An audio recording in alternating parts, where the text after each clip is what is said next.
नरोत्तम पाटील, तालुका चंदगड। माझ्या विषयाचे नाव आहे मानवता हाच खरा धर्म। सन्माननीय व्यासपीठ, उपस्थित मित्रांनो, आपल्या देशाचा इतिहास, आपली संस्कृती ही अतिशय समृद्ध होत चालली आहे। संपूर्ण जगात जेवढी माणसे राहत आहेत त्यातील निम्म्या माणसांचे धर्म आपल्या भारतात जन्माला आले आहेत।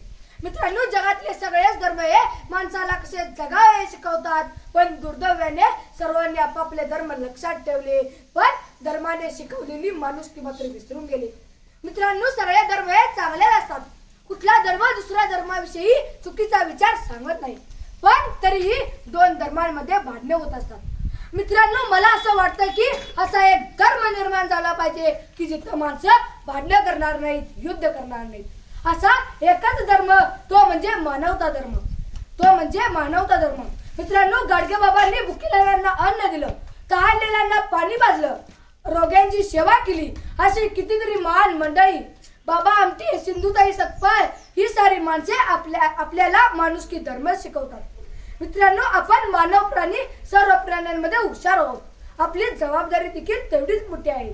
केवळ आपण माणसाची नाही तर पशु, पक्षी, वनस्पती आणि या संपूर्ण वसुंधरेची काळजी घेऊन मानवता जोपासली पाहिजे। मित्रांनो, परमपूज्य साने गुरुजी म्हणतात की कराचो एकची धर्म, जगाला प्रेम अर्पावे।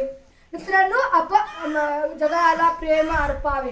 हातातून फेकलेला दगड 100 फूट दूर जातो, बंदुकीतून गेलेली गोळी ही 1000 फूट दूर जाते, परंतु एका गरीबाला दिलेला भाकरीचा तुकडा हा थेट स्वर्गापर्यंत जातो। मित्रांनो, आपण चंद्रावर गेलो, मंगळावरही गेलो, तिथे जाऊन माणसाला राहता येईल का, तिथे जाऊन माणसाला घर बांधता येईल का, याचा शोध घेतोय। हजारो किलोमीटरवर घर शोधतोय हो, पण आपल्या घराच्या शेजारी कोण राहतं याचा आपल्याला पत्ताच नाही। आणि असला तरी आमचं त्यांचं पटत नाही। काय असते हो माणुसकी, जरा नीट ऐका। माणुसकी म्हणजे प्रेम, माणुसकी म्हणजे जाणीव, माणुसकी म्हणजे माणसाने माणसाची केलेली कदर आणि आपणहून समोरच्याचा केलेला आदर, मित्रांनो, एक छोटीशी गोष्ट सांगतो। एकदा संत एकनाथ महाराज पैठणला गोदावरी काठावर आंघोळीसाठी गेले होते।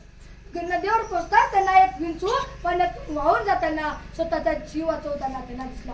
त्यांनी त्या विंचूला पकडल्याबरोबर त्या विंचूने दंश केला आणि खाली पडला। परत महाराजांनी त्या विंचूला पकडलं, परत दंश केला। महाराज त्याचा जीव वाचवत होते, परंतु तो सारखा दंश करत होता। ही सारी गमत एक जण काठावर बघत होता। त्यानं न राहूनही महाराजांना हाक मारली, महाराज, वेळ लागलाय का तुम्हाला? तो विंचू तुम्हाला सारखा चावतोय आणि तुम्ही त्याचा जीव वाचवताय? तेव्हा फार संयमाने महाराज म्हणाले, दंश करणे हा विंचवाचा धर्म, तो त्याचा दंश करण्याचा धर्म सोडत नसेल तर मी माझा माणुसकीचा धर्म का सोडावा? म्हणून सांगतो मित्रांनो, मोह असलेला दगड आजपर्यंत मला भेटला नाही, कडक असलेला कापूस मी पाहिला नाही, थंड असणारी आग आणि गरम असलेला बर्फ आजपर्यंत मला दिसला नाही। ऊस कधी लागला नाही कडू, कारले सुद्धा नसतेच कधी गोड। खरंच आहे हे सारं। मित्रांनो, निसर्गातील प्रत्येक जण आपापल्या गुणधर्माला चिकटलेला आहे। काहीही केलं तरी आपला गुणधर्म सोडायला तयार नाहीत। मग माणूसच मानवता का विसरतो? कधी वागतो कारल्यासारखा कडू, तर कधी तापतो आवळीसारखा आणि दंश करतो सापासारखा। मित्रांनो, गोडवा नसेल तर लोक उसाला ऊस न म्हणता कडबा म्हणतील। मग माणुसकी सोडलेल्या माणसाला मानव म्हणावे का? मानवता सोडलेल्या माणसाला माणूस म्हणावे का? मित्रांनो, आज प्रत्येकाच्या घरात टीव्ही आणि प्रत्येकाच्या हातात मोबाईल आला आहे। लाखो किलोमीटरवर काय घडते ते घरातल्या टीव्हीत आणि हातातल्या जबड्यात दिसते। जग सारं जवळ आलं